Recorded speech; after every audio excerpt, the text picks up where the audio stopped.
Estábamos yendo a Olavarría, a la casa de unos amigos, y el Señor nos confrontaba con un pasaje, ¿no?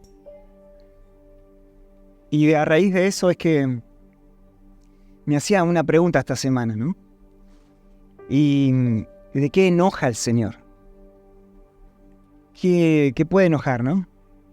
Y entonces empecé a buscar ahí en los evangelios primeramente algunas líneas de lo que lo enoja. A ver si ustedes me ayudan, ¿sí? Porque son varios evangelios y lo estoy construyendo. Así que, ¿ustedes recuerdan algún pasaje en el cual el Señor se enojó? ¿Se les viene fácilmente a la mente? A mí me costó un poco, ¿eh? En el templo, exacto, con Pedro. Hay pasajes como que no dice se enojó. Hay algunos que sí, ¿verdad? O depende del evangelio, pero a veces, no sé, empezó a volcar y los echó fuera. Y a veces no dice se enojó grandemente, o depende del evangelio. Pero claramente para hacer esas cosas hay algo en su sangre, ¿verdad? ¿Por qué nos enojamos? ¿Saben por qué nos enojamos? A ver el que hizo... Exacto. Ahí está. Ahí nos habla Sebastián Palermo. Exacto, hay una sensación, ¿no? Estamos percibiendo, estamos viendo algo que es injusto, ¿verdad? Entonces, ¿qué pasaba? En el templo el Señor vio ahí que se había vuelto, ¿qué cosa? Un negocio, un lugar, el mercado, en árabe soc, ¿no? La gente va al mercado, ¿no? ¿Y qué consigue en el mercado? Lo que busca, ¿verdad? Y sabe que tiene que dar para obtener eso. Es muy terrenal, es algo netamente una transacción. Pero ¿qué pasa cuando la gente iba al templo y quería transaccionar con el Señor? Pagar un precio, o desde el templo queriendo obtener un lucro, una ganancia con lo que es santo, ¿verdad? Y claro, y ahí como dicen en árabe, se dice telab al-dem, ¿no? Que le sube la sangre a la cabeza, ¿no? Quiere decir, ¿no? No nombra la cabeza, pero le sube la sangre, ¿no? Le hierve la sangre. Así que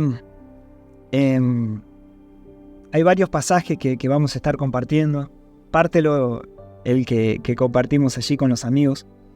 Pero leí esta mañana otro pasaje y creo que nos puede ayudar a pasar todo este camino de ver al Señor enojado, ¿no? ¿Por qué? Tal vez elegir desde esta posición, ¿verdad? Porque el Señor se enoja con las injusticias, ¿verdad? Y a veces podemos ver al pueblo del Señor muy apático, muy a gusto, a veces con circunstancias, cuando en realidad, como se decía ayer, somos esa respuesta del Señor. Bueno, empecemos. Bueno, 1 Corintios 10 dice: «Porque no quiero que ignoren, hermanos, que todos nuestros padres estuvieron bajo la nube y todos pasaron por el mar. En Moisés todos fueron bautizados en la nube y en el mar. Todos comieron el mismo alimento espiritual y todos bebieron la misma bebida espiritual, porque bebían de una roca espiritual que los seguía. La roca era Cristo». Amén. Recién hemos comido, hemos bebido. Amén. Amén. Hemos comido esos arroyos, hemos bebido de Cristo, de todo lo que se impartió desde aquí. Tremendo. Sin embargo, Dios no se agradó de la mayor parte de ellos y por eso quedaron tendidos en el desierto. Estas cosas sucedieron como ejemplo para nosotros, a fin de que no codiciemos lo malo como ellos lo codiciaron. No sean pues idólatras, como fueron algunos ellos, según está escrito: el pueblo se sentó a comer y beber, y se levantó a jugar. Para ponerlo un poco en contexto, creo que todos sabemos un poquito lo que está charlando. Está hablando de Números 14, ¿verdad? De esa circunstancia, de igual más tarde lo va a hablar más detalladamente. Pero ¿qué estaba pasando, no? Había una comida, había una bebida que se disfrutaba de lo que se daba el Señor, de cómo los libraba, de cómo vieron su gloria manifiesta. Pero luego, en vez de ir en pos de ellos, ¿verdad? En vez de creerle al Señor para lo que viene, cambiaban ahí su agenda, ¿verdad? Empezaban, acá dice, a jugar. Hay otras personas que dicen otras palabras, pero dice, qué fuerte es cuando hemos comido de algo, hemos bebido de algo, y luego eso no nos lleva a tomar estas palabras y a hacerlas carne. A ver, podemos saltear algunos versículos. Estas cosas le sucedieron como ejemplo y fueron escritas como enseñanzas para nosotros, para quienes ha llegado el fin de los siglos. Por tanto, el que cree que está firme, tenga cuidado, no sea que caiga. No les ha sobrevenido ninguna tentación que no sea común a los hombres. Fiel es Dios, que nos permitirá que ustedes sean que no permitirá que ustedes sean tentados más allá de lo que puedan soportar, sino que con la tentación proveerá también la vía de escape a fin de que puedan resistirla. ¿Cómo puede jugar la iglesia hoy? ¿Cómo se puede sentar a jugar la iglesia? ¿Verdad? ¿Cómo puedo yo sentarme a jugar después de haber recibido una palabra del Señor? Después de haber estado en esa nube, ¿verdad? Moisés iba y se juntaba con el Señor y descendía esa nube. ¿A qué nube me meto yo hoy? ¿De qué nube soy partícipe? ¿Verdad? Y bueno, tenemos intercesiones, somos partícipes de esa Sion, la celestial. Por medio de la intercesión podemos ver rollos, tomar, comer. Ahora, ¿qué pasa con eso en mí? Si yo luego me pongo a jugar. Si cuando vuelvo salgo de acá, mi agenda es totalmente terrenal. Acá decía que tenían malos pensamientos, algo así.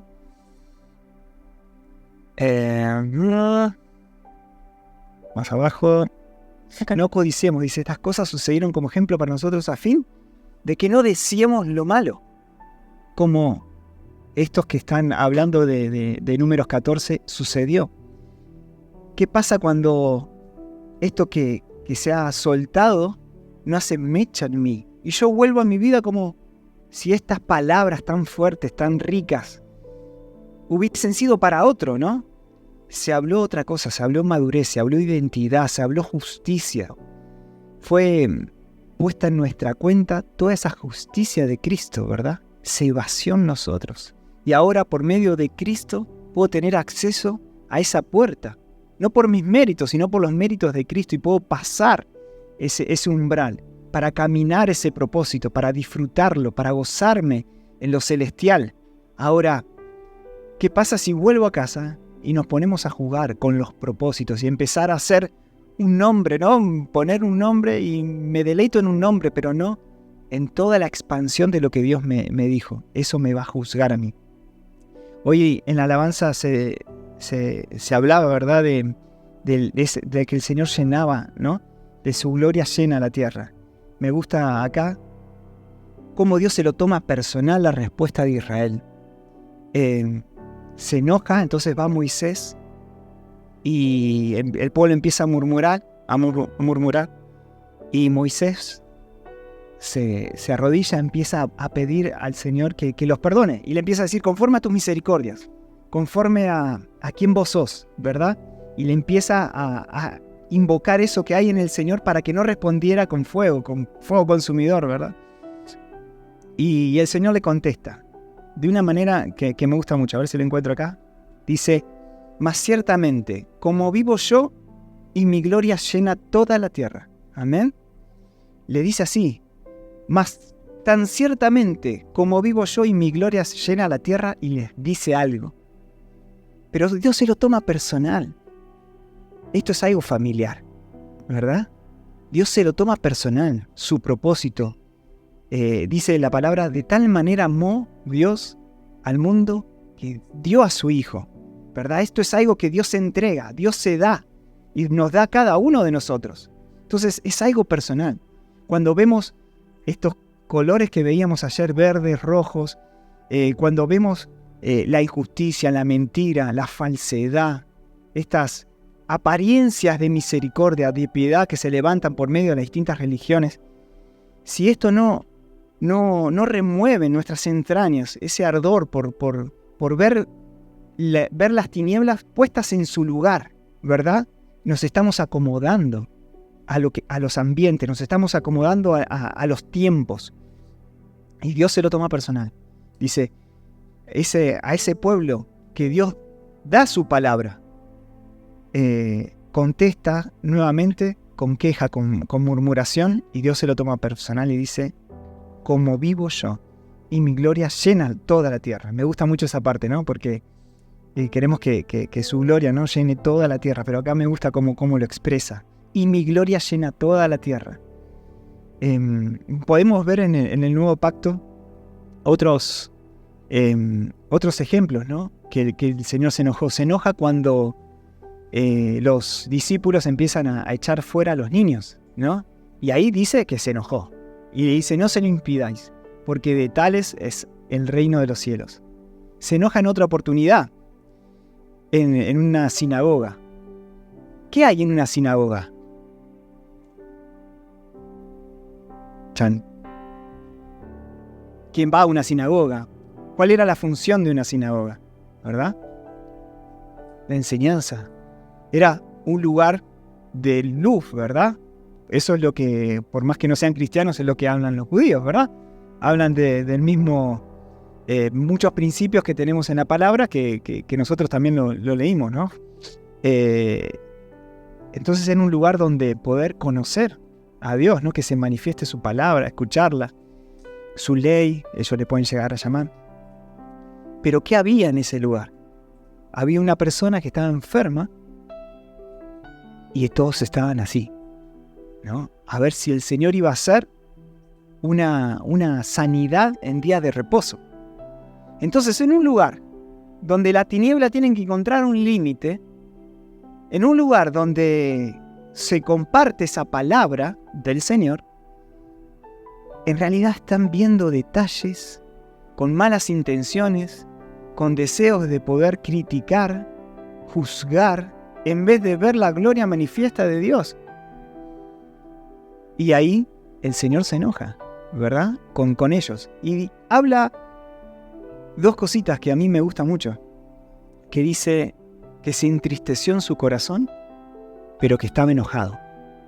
Es como que hay esas dos cosas suceden en el Señor.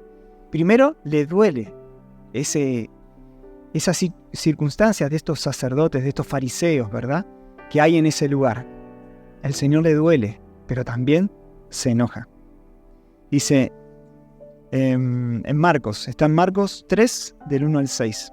Voy a leer el pasaje simplemente para recordarlo. Y otra vez entró Jesús en una sinagoga y había allí un hombre que tenía la mano seca. Y lo observaban para verlo si los sanaba en el día de reposo, para poder acusarle. Esta es lo que empezamos a ver, esas intenciones de los que justamente eran los maestros, intenciones de juzgar. Y estamos acá. Y dijo, ¿no?, al hombre que tenía la mano seca, levántate y ponte aquí en medio, ¿no? Traemos una persona acá y les preguntó el Señor, ¿es lícito que en el día de reposo hacer bien o hacer mal? ¿Salvar una vida o matar? Pero ellos guardaban totalmente en completo silencio, ¿no? Se estaban allí. Y mirándolos en torno con enojo, entristecido por la dureza de sus corazones. Ahí estaba el Señor, mirando a su alrededor con enojo, dice, entristecido por la dureza de sus corazones. Dijo al hombre, extiende tu mano, ¿no? El Señor obró con esa gracia que pudimos recibir hoy acá. Extiende tu mano, y la extendió y la mano quedó sana. Pero cuando los fariseos salieron, enseguida, ¿qué pasó? Comenzaron a tramar con los herodianos en contra de Jesús, para ver cómo podrían destruirle. En vez de gozarse de ver la manifestación de la gloria del Señor, estaban buscando cómo eso les afectaba en su doctrina, en sus enseñanzas. Otro pasaje que recordábamos recién es cuando el Señor en Marcos 10 se enojó con sus discípulos. Hay enojos que son funcionales. Me puedo enojar y ser funcional, ¿no?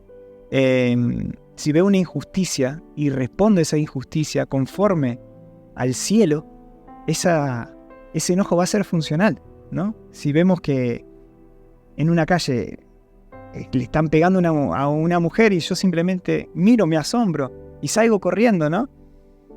Eso no sirve de nada, es más, ni siquiera me enojé. Pero si veo una injusticia, ¿verdad? El Señor nos ha puesto en este lugar justamente para combatir esa injusticia, las tinieblas con la luz, y para hacer esas respuestas que hablábamos ayer. Bueno, ahora queremos compartir ese otro pasaje que veníamos hablando de Mateo 17. Los que tengan ahí Mateo 17 al 16. Acá encontramos que el Señor también se enoja con sus discípulos, pero hay una razón. Dice Mateo 17, 16. Aquí se lo traje a tus discípulos, pero no han podido sanarlo. Y Jesús contestó: oh gente sin fe y perversa. Sin fe y perversa. ¿Hasta cuándo tendré que estar con ustedes? ¿Hasta cuándo tendré que soportarlos? Traigan acá al muchacho. Y Jesús les dijo: porque ustedes tienen muy poca fe.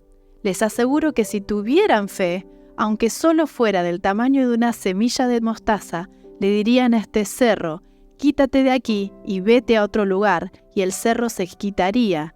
Nada les sería imposible. Acá el Señor trae un proverbio que se usaba en ese entonces respecto al cerro. Y lo vamos a ver que acá en Mateo 17 está dentro del contexto de que no habían podido sanar a una persona. Pero más adelante, en Mateo 21, el Señor vuelve a usar el mismo proverbio de la época y era en otro contexto. Dice: al ver lo ocurrido, los discípulos se maravillaron y le preguntaron a Jesús: ¿cómo es que la higuera se secó al instante? Y Jesús les contestó: les aseguro que si tienen fe y no dudan, no solamente podrán hacer esto que le hice a la higuera, sino que aún si a este cerro le dicen: quítate de ahí y arrójate al mar, así sucederá. Y todo lo que ustedes al orar pidan con fe, lo recibirán. ¿Cuál era el proverbio de esa época? A veces uno cuando lee estos textos se imagina un monte, un cerro, y dice: si tuviera fe como una semilla. Hemos hablado mucho con los niños de la semillita de mostaza, a veces se la hemos mostrado lo pequeña que es, y decimos: bueno, si tuviéramos fe como esta semillita, podríamos mover un monte, ¿no? Y dice: Señor, ¿en qué momento movería yo un monte, no? Imagínense, aquí tienen unos hermosos montes. Acá el Señor, quitar cerros, era una expresión proverbial que significaba hacer algo extremadamente difícil e incluso imposible. Ese era el contexto de este cerro, ¿no? No era un cerro físico, aunque tal vez en algún momento necesitamos que algunos cerros se corran. Acá está hablando de algo que te parezca extremadamente difícil. Y ayer estuvimos hablando de propósito, hoy también estuvimos recibiendo esos rollos, esas asignaciones, esos propósitos eternos que a veces el Señor nos necesita refrescar, ¿no? Para poder recordar aquello que ya nos ha hablado. Pero muchas veces nos quedamos, como decía Mati, en experiencias preciosas que tenemos con el Señor.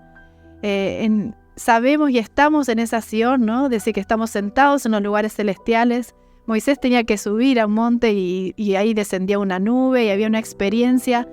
Pero nosotros tenemos esa declaración tan preciosa, esa verdad de que estamos sentados en lugares celestiales. Pero nos podemos quedar, como recién leíamos, en experiencias. Dice: ustedes pasaron por la nube, por el fuego, ustedes se fueron bautizados. Acá el Señor se enojaba porque... ¿Por qué? Porque Él les había enviado a sanar, por ejemplo. Ellos ya habían sido encomendados, ya habían sido enviados con un propósito, ya habían sido asignados los 70 para ir y volvieron con testimonio. No es que no habían vivido la experiencia aún de sanar enfermos. Habían tenido la experiencia de con su boca declarar, de soltar palabra, y habían visto cosas. Pero sin embargo, en esta oportunidad, el Señor les dice, sin fe y perversa. Qué tremendo cuando tenemos experiencias con el Señor, pero que después, en algún momento, esa fe empieza a dudar, ¿no? Y el Señor la llama perversa. Qué duro, ¿no? Que el Señor nos llame perversos por esa falta de fe. Está asociando la perversidad con la falta de fe. Y bueno, pensábamos en esto, ¿no? En la importancia de poder a estos propósitos y a estas asignaciones que el Señor nos ha dado a cada uno, las podamos enfrentar, aunque parecieran a nuestra vista y a nuestros ojos, parecieran absolutamente difíciles, extremadamente dificultosos.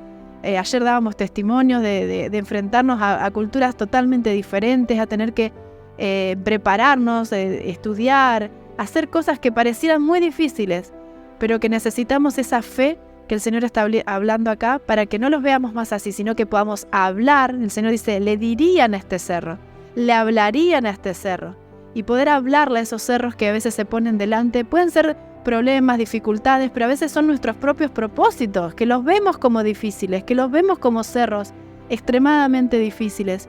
¿Y por qué los vemos así? Yo creo que a veces los estamos viendo en nuestras fuerzas, en nuestras fortalezas, en nuestras capacidades. Y el Señor nos manda a mirarlos desde Cristo. Es en Cristo que es en nuestras debilidades que Él se fortalece. Y es en Cristo que podemos realmente hablar a esos montes y que se corran, ¿no? Poder alcanzarlos. Me gusta mucho lo que habla el Señor con Caleb, que también lo agrega a Josué, ¿no? Pero a mi siervo Caleb, por cuanto hubo en él otro espíritu. Hubo otra cosa en él. Amén. ¿Verdad? Otro espíritu, y decidió ir en pos de mí. ¿Ir en pos de mí? ¿Cuándo fue en pos de él? Yo no vi en el relato en ningún momento que Caleb ni Josué dijeron, vamos a ir en pos de... O sea, fueron a un lugar físico, ¿verdad? Si ustedes lo vieron en el pasaje que dice que se fueron al monte y se encontraron, siguieron al Señor. Yo no lo leí en todos estos años, ¿verdad? Pero fueron en pos de Él porque creyeron a esa voz. Amén. Le creyeron a Él. Disfruté mucho todo lo que el Señor soltó hoy. Y lo tomé, ¿verdad? Lo atesoramos. Ahora no puedo jugar. Amén. No puedo sentarme a jugar. No puedo sentarme y tener esos pensamientos malos que hay allá afuera. De conformidad, de pasividad, de acomodarme a las circunstancias, de verlas simplemente como montes imposibles y difíciles, sino que haya en nosotros un espíritu diferente. Y decidió ir en pos de mí, dijo el Señor. Por tanto, yo lo meteré en la tierra donde entró. Ahí nos mete en esa recompensa, en Cristo mismo, ¿no? Y su descendencia tendrá la posesión. Esto que hago yo, ¿verdad? Esta fe con la que abrazo su voz, con la que decido ir en pos de Él, no me mete a mí, mete también a mi descendencia. Amén. Por eso es que era, si no me equivoco, Abraham era que diezmaba por sus generaciones. Tremendo. Empezar a vernos no solamente como algo, ¿no?, personal, algo individual, sino con nuestra descendencia. Me meto yo y se mete mi ciudad. Se meto yo, como hablaban ayer, se mete la nación. Me meto yo, abarca más que esta nación y empiezo a expandirme en fe. Pero mi siervo Caleb, ese pero, ¿no?, que ahí encontramos en la palabra, por cuanto hubo en él otro espíritu diferente, que pueda encontrar el Señor esos peros, y esos peros tengan nuestro nombre, por cuanto creemos. Y no solamente va a haber el nombre de Caleb, también están el de sus hijos. Amén. Su descendencia. Es interesante que Pablo también mete un pero. En 1 Corintios 10 venía hablándole y dice, pero tú... Entonces acá también siempre hay uno de esos peros que que es ese remanente que el Señor tiene, que sabe que le va a creer, que va a subir esos montes, que va a avanzar en los propósitos, que no se va a quedar. Y acá le dice, pero tú has seguido bien mis enseñanzas. Pero sigue, y acá nos quedamos el otro día con Mati meditando y Pablo escribe acá 9 cosas que parecieran como una metralleta, ¿no? Y una continuidad de cosas que me parece que es muy interesante. Y menciona también el propósito. Dice, has seguido muy bien mis enseñanzas. Pero le sigue. Nos podemos quedar con las enseñanzas, con las experiencias, con esa parte. Pero dice, mi manera de vivir. Y acá viene el desafío, cuando salimos, ¿no? ¿Qué hacemos cuando, como decía recién, bajan de la nube, ¿no? Después empezaron las murmuraciones. Sin embargo, habían tenido experiencias tremendas, habían comido, habían bebido, habían estado en la nube, habían sido bautizados, pero después, entonces, ¿qué hacemos después de la enseñanza? ¿Qué hacemos después de nuestros encuentros? ¿Qué hacemos después que recibimos esos rayos? Es ponerlo en práctica, es dar esos pasos en fe que hablábamos ayer, no quedarnos, no dejarlo a la deriva, es ponerle fecha, es ponerle pasos concretos, eso es fe. Decíamos que la fe la vemos por las obras, ¿no? Entonces ayer dábamos el ejemplo que si el Señor te llamó a alguna nación, mínimo ya está sacando el pasaporte, ¿no? Aunque todavía no tenga fecha, pero eso es fe, es ponerle acción a lo que el Señor te ha entregado. ¿Y cómo lo ve el Señor? Lo ve ir en pos de mí. No es ir en pos de el propósito. No, yo recibí un rollo, yo tengo mi rollo y Javi tiene el suyo. O sea, que se arregle con él. No, es ir en pos de Él. Y eso es ir en pos de Él, que el Señor se lo toma personal, como dijimos, y esto es algo familiar, nos va a encontrar. Amén. Nos va a encontrar. Porque no puede ser hecho de otra manera que es en cuerpo. Amén. Entonces, cuando me extiendo en fe a lo que el Señor me habla, estoy yendo no en pos de un llamado personal, de esta familia, o de este ministerio, o de esta congregación, o de esta nación, sino estamos hablando de ir en pos de Él. Amén. Y Pablo dice, bueno, voy a leerlo una vez y después lo vamos retocando, pero dice, pero tú has seguido bien mis enseñanzas, mi manera de vivir, mi propósito, mi fe, después del propósito viene fe, mi paciencia, mi amor y mi fortaleza para soportar, y has compartido mis persecuciones y mi sufrimiento, como los que tuve que soportar en Antioquía, en Iconio y Listra. ¿Qué persecuciones sufrí?, dice Pablo, pero el Señor me libró de todo ello. Y acá vemos cosas que son claves para nuestra vida práctica, para nuestro diario vivir. Y volvemos a lo mismo, no quedarnos en las enseñanzas meramente. Claro que es importante las enseñanzas, pero necesito ponerlo en práctica. Necesito que eso se vea en mi manera de vivir. Y como decíamos ayer, en el trabajo, en el estudio, en que, volvemos a retomar, lo que estoy trabajando, lo que estoy estudiando, son solamente muy buenas excusas, muy buenas herramientas, pero ese no es mi propósito. Entonces, cuando me doy cuenta de eso, cuando me hago consciente de mi propósito, todo el resto es colaboración para poder llevar adelante el propósito. Ahora, tengo que llevar adelante en mi manera práctica, ante todos los días. Ahí Paz haciendo los cafés, acá ministrando, ¿no?, a la ciudad. Dice, pero hay algo importante. Una vez que tengo este rollo, que tengo ese propósito, que he entendido el llamado para mi vida, necesito ponerle fe. Y ahí volvemos a lo que estábamos hablando recién. O gente, dice, sin fe y perversa. Cuando nos volvemos sin fe, nos volvemos perversos. Cuando no le creemos a Él, nos volvemos perversos. Así está diciendo el Señor. Yo sé que es duro esto, porque a nosotros mismos nos confrontaba, ¿no? Es dura esa palabra, perversos, por no aplicar fe.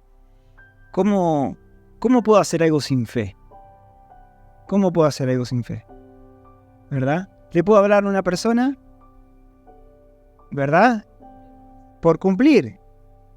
En automático, ¿no? Ni creyendo que el Espíritu Santo está conmigo y que puede obrar en su corazón. Entonces le hablo, pero porque me queda acá justo en el camino y ves que me moleste, le hablo para que después se vaya más rápido. puedo hacer cosas sin fe. Por ejemplo, ella habló de paz. Puedo abrir el local, ¿no? Puedo abrir un comercio, puedo hacer un negocio, puedo ir a una ciudad sin fe. Sin fe. Los discípulos no expulsaron a este demonio, por más que habían recibido autoridad. Dice en otro pasaje, dice que el Señor los llamó para que estén con Él, para enviarlos, ¿no? A enseñar, para que recibieran autoridad para sanar y echar fuera demonios. Ya habían recibido eso. Ahora, hay uno que se resistió, tal vez más, ¿verdad? Este les iba a llevar a otro nivel. Se les plantó como un monte, ¿verdad? Este requería de poner en práctica esa fe. Este no les iba a salir como les salen los chicos de los videos, que ya saben dónde poner la cámara, ya saben dónde grabar y la editamos un poquito y la subimos a YouTube. Este iba a requerir de un juego totalmente diferente, de poner cámaras, de empezar a editar. Bueno, iba a requerir fe. Ahora, ¿halló fe en ellos?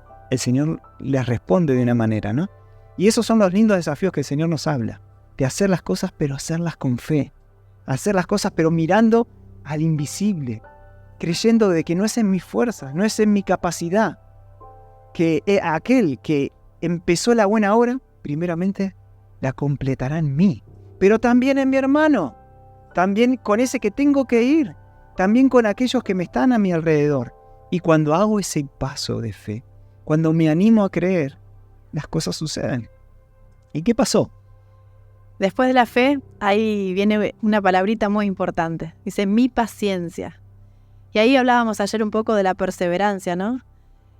A veces entendemos recibimos la enseñanza, lo ponemos en práctica, entendemos el propósito, le ponemos fe, pero después a mitad de camino empiezan a surgir cosas y la paciencia parece que se olvida y quedan ahí los proyectos por la mitad.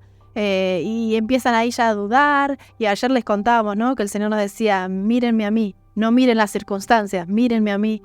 Y es ahí donde necesitamos poner paciencia y perseverancia y poder mantenernos en esa palabra que el Señor ha hablado. Ayer contábamos, ¿no? Que la primera vez que el Señor empezó a movilizarnos éramos muy chicos. En mi caso tenía 15 años. Y pasaron 15 años hasta que salimos a otra nación, ¿no? Pero era perseverar, era mantenerse creyendo, acá volvemos a la anterior, a la fe, creyendo que el Señor había hablado. Y si el Señor ha hablado, Él no es hombre para mentir, ¿no? Dice, hay una canción que dice, el Señor ha hablado y no cambiará, ¿no?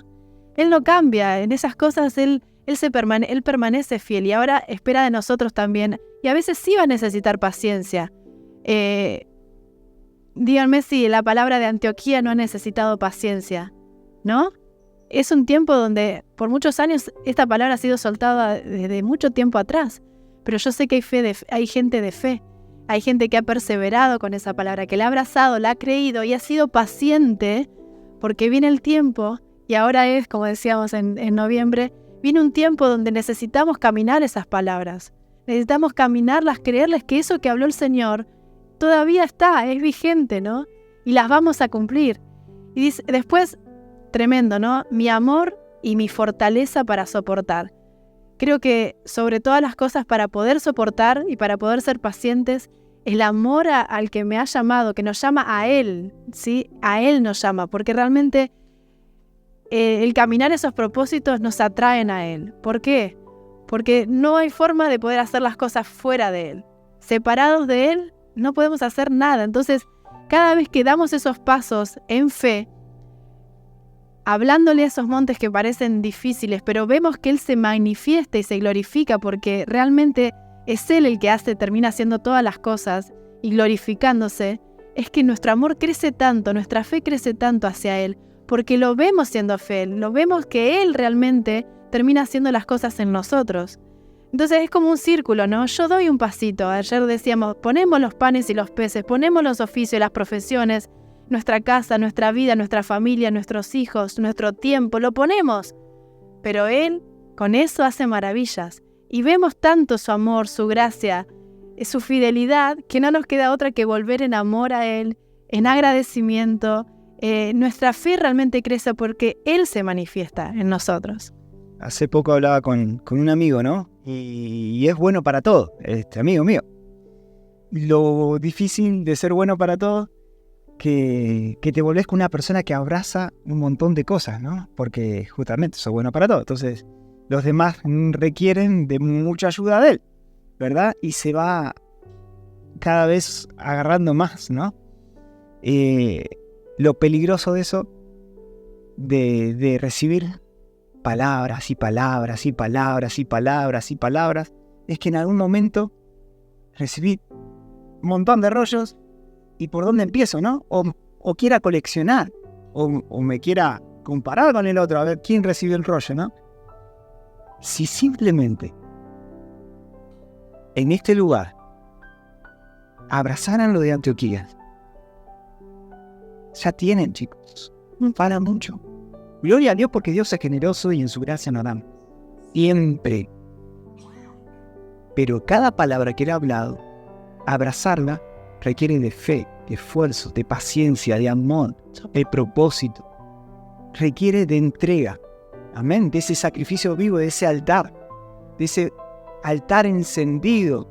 Porque para decir un sí a lo que Dios me ha dado, se crea enseguida un no a otras cosas. No le puedo decir sí a todo. Amén. Si voy en pos del Señor, no voy a ir en pos de lo que va el mundo, de otras agendas, de otros propósitos. Le digo sí a Él. Y el Señor, cuando tomamos esa palabra y le creemos a Él, realmente puede tener satisfacción en uno, porque está Cristo respondiendo a ese propósito. Cristo en mí, respondiendo a su voluntad. Y lo que veo hacer al Padre, eso hago. Es Cristo expandiéndose en cada uno de nosotros. No es simplemente el estar intercediendo y jalando cosas, sino es caminándolas en fe, en obediencia. Pero eso va a requerir de que podamos decir no. Y los no son malos.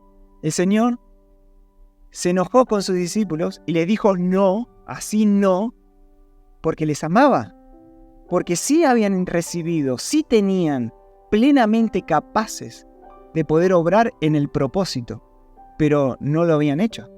Entonces el Señor nos ha dado el sí, nos ha dado palabras para que caminemos, que requieren de fe, de paciencia, de valentía, de perseverancia, requieren de ese altar, pero requieren que nosotros, como esos hijos, podamos ver lo que Él está haciendo y actuar en consecuencia. Habla dos cositas más, que habla de persecuciones y de sufrimientos, pero que también son parte y también vuelve, más allá de eso, es volver a justamente, para mí es como un círculo, ¿no? Es seguir en sus enseñanzas y seguir practicando y seguir poniendo fe y seguir siendo pacientes y seguir en amor y en perseverancia, a pesar de que vengan también persecuciones, y volver, y eso nos refresca para poder mantenernos vivos, vigentes, activos en la obra del Señor. Ahora, ¿qué hacemos con esos rollos? ¿Qué hacemos? La palabra se soltaba, los comemos, ¿no? Los comemos. Hace 2 mañanas, preguntándole al Señor sobre este tiempo, el Señor me mostraba una mujer embarazada, ¿no? Y me venía un salmo, el Salmo 126, que dice, ayer se los mencioné, que hablaba de los sueños, ¿no? A ver si lo tengo. Que hablaba de los sueños. Y les contábamos que cuando en la pandemia nos tocó escribir el plan de negocio y empezar a diseñar la empresa del aceite, poníamos una canción y llorábamos, ¿no? Porque llorábamos de gozo, no era de tristeza, era de gozo de poder ver que estábamos caminando en esos sueños que el Señor había puesto. También ayer les contábamos que el Señor había soltado palabras, pero a veces esas palabras que comemos llevan procesos de gestación, procesos pero uno realmente lo necesita abrazar y cuidar como un bebé. A un bebé se lo debe cuidar, se lo debe aún cuando está todavía dentro del vientre. Tiene muchos cuidados. Pero soñar los sueños de Dios nos llenan de gozo. Acá el salmista dice, cuando el Señor hizo volver a los cautivos de Sión. Qué tremendo, meditábamos en estos días, que Espero que ninguno todavía siga en el desierto, que ya no seamos de los cautivos en Babilonia, que ya no seamos de aquellos que estamos en un sistema antiguo. Dice, cuando los hizo volver. Y si nosotros hemos vuelto de todos esos sistemas, si hemos salido de ese mundo, si hemos pasado de las tinieblas al reino de su luz admirable, en Sión, acá dice, éramos como los que sueñan, pero nosotros lo hablamos, somos como aquellos que sueñan, porque ya salimos de la cautividad, ya salimos de esos lugares, como les contábamos que en el sistema islámico la gente no tiene sueños, la gente mira para atrás, la gente está anclada todavía en la época de Mohammed, y ese es su sueño, es ir al pasado y vivir con toda esa época. Pero los que salimos de la cautividad, estamos en Sión y tenemos los sueños de Dios, no son los míos. Y ahí es donde entra la muerte que hoy hablaba, que el Señor hablaba hoy en la alabanza, decía que Él había descendido a lo profundo para poder ascender y llenarlo todo. Y esas profundidades, esos lugares de muerte, porque Él descendió después de haber sido crucificado, es ahí donde cuando morimos a nuestros sueños, cuando morimos a nuestros propósitos, cuando nos entregamos plenamente, es que Él puede resucitar con sus sueños en nosotros y nosotros en Él. Y realmente sus sueños pasan a ser los nuestros y nos llena de gozo. No es que realmente es tremendo porque hay muerte, hay dolor, hay entrega, uno suelta, pero la resurrección es en gozo, la resurrección es en plenitud, la resurrección es llena y abrazando de los sueños de Dios. Dice, éramos como los que sueñan o somos como los que sueñan. Entonces nuestra boca se llenó de risa y nuestra lengua de gritos de alegría. Realmente ese reino de justicia que hablábamos hoy, que Él se enoja con los injustos, de paz y de gozo, está totalmente atravesado por los sueños de Dios. Cuando soñamos los sueños de Dios, nuestra boca se llena de risa, nuestra plenitud es tanta, porque sabemos que estamos agradando al Padre, que estamos caminando en esa justicia de andar en sus propósitos, en sus caminos, y nuestra lengua se llenará de gritos de alegría. Entonces dijeron entre las naciones, grandes cosas ha hecho el Señor con ellos, grandes cosas ha hecho el Señor con nosotros. Estamos alegres, estamos gozosos, estamos felices, porque grandes cosas ha hecho el Señor con nosotros, porque Él se manifestó, porque Él se glorificó, porque abrazamos esos sueños y vimos qué bello es no aferrarnos, porque como decíamos, a veces hay reasignaciones y a veces nos cambia y es morir de nuevo, es volver a esos sufrimientos que decíamos recién, volver a sus enseñanzas, volver a ese seguime desde la eternidad que nos sigue llamando y volvernos, dice, haz volver, Señor, a nuestros cautivos. Y esa es nuestra oración. Si hay gente todavía cautiva, que todavía no tiene los sueños de Dios, que no ha salido de la cautividad, Señor, haz volver, Señor, a los cautivos, como las corrientes en el sur, acá en el sur del planeta, ¿no? Haz volver, Señor, a nuestros cautivos, como las corrientes en el sur. Los que siembran con lágrimas, segarán con gritos de júbilo. Y el que con lágrimas anda llevando la semilla de la siembra, en verdad volverá con gritos de alegría trayendo sus gavillas. Esa es palabra del Señor. Todos los que hemos salido de la cautividad, hay sueños, hay rollos, hay propósitos que necesitamos tomar con fe. No mirándolos como esos montes imposibles, porque el Señor dice a los montes, decile, hablales, córranse, muévanse. Él está en nosotros, es Él en nosotros el que hace posible que podamos llenarnos de alegría, de gozo, de regocijo y de gritar de alegría, porque Él nos ha llenado de gozo al poder andar en sus propósitos y verlo a Él glorificándose, verlo a Él triunfando, viéndolo a Él manifestando sus maravillas. Amén. El Señor no está enojado con nosotros, amén, porque somos de los que le obedecen. Amén. Amén. Somos de esos que tenemos los oídos atentos para tomar sus palabras e ir en pos de Él. Hay una vez que estaba leyendo en estos días de cuando Jonás se enoja, ¿no? Y dice al Señor, sí, estoy mal, dice, no estoy enojado hasta la muerte. ¿Y tanto te enojas?, le había preguntado el Señor. Sí, estoy muy enojado hasta la muerte, ¿no? Es un enojo que no es productivo, ¿verdad? Él estaba esperando ver lo que sabía que no iba a venir, que era la destrucción. Por eso no quiso ir. En otro pasaje dijo que cuando esto es lo que yo decía cuando vos me mandaste acá. No aparece en el relato, pero Jonás lo confiesa. Esto es lo que yo decía cuando me mandaste para acá, que vos sos un Dios misericordioso, compasivo. Amén. Lo conocía Jonás a Dios, entonces ya sabía que cuando Dios lo iba a enviar ahí, ¿qué iba a pasar? Les iba a perdonar. Y él era una señal. Jesús dijo, les voy a dar la señal del profeta Jonás. Jonás Amén. era una señal. Amén. ¿Sí? Jonás, señal. Nosotros somos señal. Amén.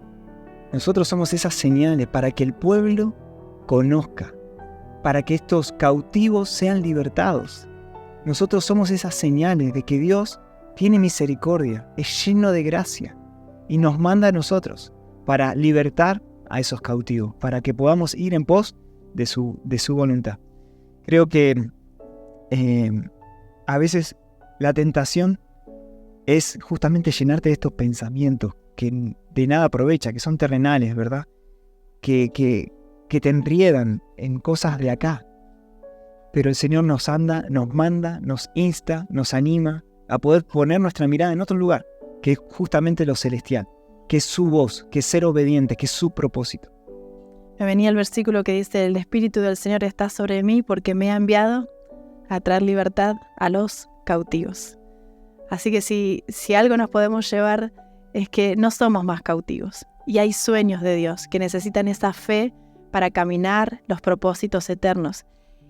Y algo que meditábamos en estos días, recopilando un poco todas estas cosas y trayendo a memoria tantos años, creo que hay una clave importante que la mencionamos un poquito ayer cuando contábamos el testimonio cómo nos habíamos conocido, que es esa disposición que necesita el Señor de los discípulos, ¿no? Disposición a soltar, disposición a morir, disposición a cambiar, disposición a aún, como les contábamos, de hacernos profesores, de hacernos cooperantes, de hacernos empresarios, de hacernos, qué sé yo, lo que es la cantidad de cosas que uno hace y va cambiando a veces roles, pero es con tal de poder alcanzar ese propósito. Dice, miro a la meta, no mirando atrás lo que tengo que dejar, miro a la meta con tal de poder alcanzar aquel por lo cual fui asido, fui agarrado, fui tomado, fui comprado, fui escogido, ¿no?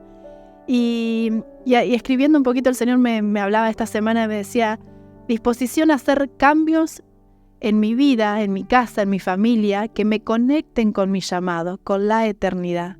Y ayer les mencionaba un poquito eso. El Señor nos hablaba de la importancia de que, como también hablaba Javi en España, ¿no? La mesa, que es un lugar de pacto, es un lugar también de un altar, manifiesta una cultura y nuestra cultura manifiesta realmente nuestras creencias y dónde estamos. ¿Qué es lo que realmente creemos? Se manifiesta en nuestra cultura. Y si cada familia pudiera tomar ese desafío, como decíamos ayer, de entrenar a su casa, a sus hijos, a sus generaciones, conscientemente en vivir y ser según ese llamado desde la eternidad, de ser hijos de Dios, de ser hijos del Rey, de ser hijos que manifiestan la eternidad y se visualizan en la cultura del hogar. O sea, yo creo que hay un desafío que cada uno tiene que revisar delante del Señor. ¿Qué cosas estamos manifestando en nuestra cultura familiar? Y si esas cosas están conectadas y manifestando la eternidad, la disposición, la entrega, el servicio, la fe. Dice, hijos que manifiestan la eternidad y se visualizan en esa cultura del hogar, con hijos de Dios conscientes de la eternidad y el propósito. Si aumentamos nuestra conciencia de la eternidad, me decía el Señor, disminuirá nuestro apego a lo terrenal y a lo pasajero. Si aumentamos nuestra conciencia de nuestra eternidad, de dónde venimos, para qué estamos, disminuirá nuestro apego a lo terrenal y a lo pasajero. Al poner la mirada en lo eterno, encontraríamos muchos factores cotidianos que podríamos trabajar para expandir nuestra mente y conciencia de que venimos de la eternidad, que somos eternos y volvemos a la eternidad. El tiempo es fugaz. Este plano es muy fugaz. Necesitamos aumentar nuestra conciencia de propósito eterno. Dice, porque separados de mí, nada pueden hacer. Hay gente que vive como eterna y otros como que los años en la tierra son el todo del hombre y malgastan sus días porque nunca despertaron a la eternidad. La cultura es local, la eternidad es celestial. Las culturas compiten entre ellas, lo eterno se establece, desciende, hace morada y campamento con nosotros. Me dejó pensando mucho todo esto, pero el Señor me empezó a hablar y realmente anhelamos que podamos conectarnos con ese propósito eterno que nos da ese gozo y esa energía que necesitamos para vivir, ¿no? Y para poder también a otros sacar de esa cautividad. Creo que, como hablábamos ayer, podemos quedarnos con el Evangelio de la salvación, que es lo que por ahí a muchos lugares ha llegado, pero seguir siendo cautivos. Seguir siendo cautivos, seguir estando sin sueños, sin propósito. Y encima, muchas veces, habiéndolo escuchado, no poniéndolo en práctica. Y el Señor nos dice perversos. Así que, amados, levantémonos en esa fe del Hijo, en creerle esos propósitos, en tomarlos y ejecutarlos con fe. Porque no va a ser por nosotros, no va a ser por nuestra capacidad, va a ser porque Él se va a glorificar a través de nuestra obediencia. Amén. Que al abrir nuestras manos, ¿no?, a todo lo que el Señor ha hablado, nos encuentre siervos que hicieron eso que poquito que nos da, ¿verdad? Eso que nos da, en eso estar.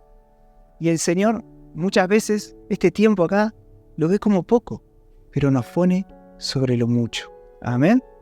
A veces el hombre mira esto como el todo, ¿verdad? Y el Señor le dice, buen siervo fiel, sobre poco has sido fiel, sobre mucho te pondré. O sea, esto que vivimos acá, chicos, esto es pasajero, pero hay algo eterno. Hay algo que es mucho más grande, que anhelamos experimentar, vivir en toda su expansión. Lo vivimos, sí, en parte profetizamos y en parte, bueno, pero anhelamos más. Y eso es lo que jalamos, ¿no? Es unir esos cielos y tierra.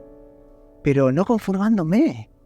Quiero más del Señor. Y eso me va a llevar algún día a traspasar eso, a traspasar este velo y estar de forma totalmente diferente en su presencia, o ser transformado como Pablo quería ser, ¿no?